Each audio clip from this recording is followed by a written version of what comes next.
अस्सलामुअलैकुम दोस्तों, कैसे हो? उम्मीद है कि सब खैरियत से होंगे। अल्लाह आप लोगों को ऐसे ही खुश रखे।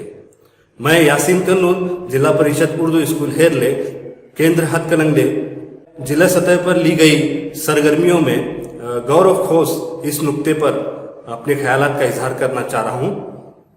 शादी के 21 बरस के बाद आखिर मेरी बीवी के दिल में नेकी की लहर आई।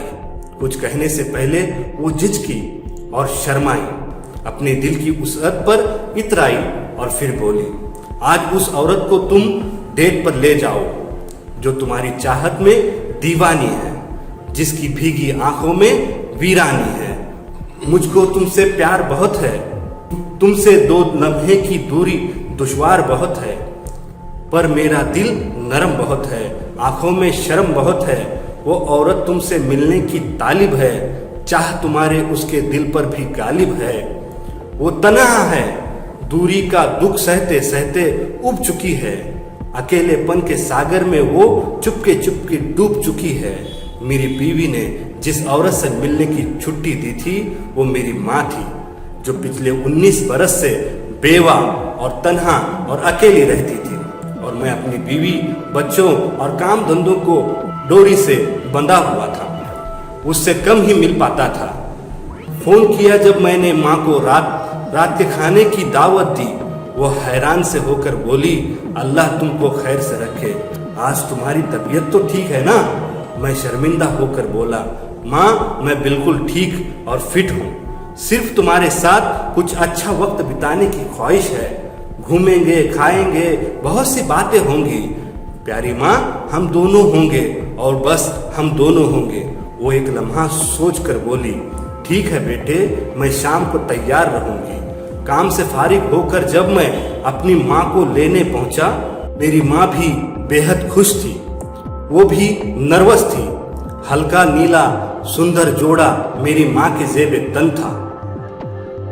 कार के सीट पर बैठ गई तो हंसकर बोली, मैंने अपने सखियों को मेरी और तुम्हारी डेट के बारे में बतलाया है। वो बहुत हैरान है और काफी उन पर रोब पड़ा है। वो कल मुझसे फोन पर एक सेकंड की तफसील सुनेंगी। होटल पर जब हम पहुंचे, मेरी माँ मेरे बाजू को यूं थामे हुए थी, गोया वो खातून अव्वल के मनसब पर फायज थी। मैंने मेनू पढ़ते पढ़ते रुक कर उसकी जानिब देखा। वो मुझको गहरी नजरों से देख रही थी। मेरे हाथों को छूकर बोली, याद है तुमको मेनू पढ़ना काम था मेरा जब तुम छोटे लड़के थे? मैं बोला, हाँ याद है मुझको, वो दिन कितने अच्छे थे। खाना खाते, कॉफी पीते, हमने ढेरों बातें की थी। मेरे बचपन और जवानी का हर लम्हा याद था उसको। उसकी आंखों में वो मंजर नक्श सारे थे। जब हम वापस लौट रहे थे तब माँ बोली, मैं तुम्हारे साथ दोबारा खाना खाने जाऊंगी, लेकिन अगली बार ये दावत मेरे जानिब से होगी।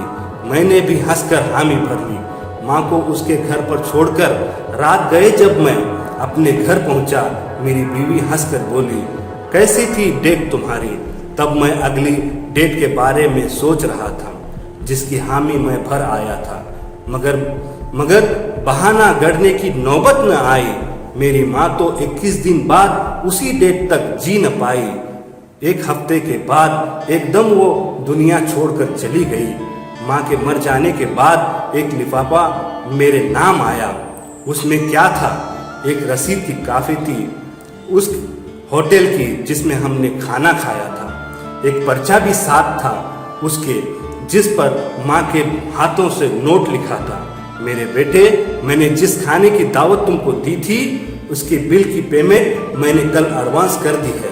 मेरा जी कुछ ठीक नहीं है। रसीद की कॉपी तुम्हें भेज रही हूँ। साथ तुम्हारे शायद एक शाम और बिताना पाऊँ, होटल में जाकर खाना खा न पाऊँ। फिर भी कोई बात नहीं, मैं 2 लोगों के खाने की पेमेंट की है। तुम अपनी बीवी के हमरा उस जगह जाकर खाना खाना और खूब लुत्फ उठाना।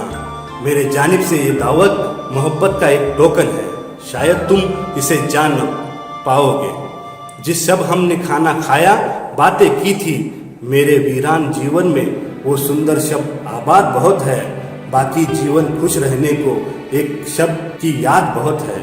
अपने बूढ़े माँ बाप के साथ, बूढ़े वालिदैन के साथ बैठ जाया करो, उनके साथ खा पी लिया करो, उनके साथ हंस बोल लिया करो, उनको वक्त दिया करो, उनको भी डेट पर ले जाया करो। जिंदगी का कोई भरोसा नहीं, एक बार माँ बाप का साया सरों से उठ गया ना, तो फिर रेशम के तकियों पर नींद नहीं आती। Thank you.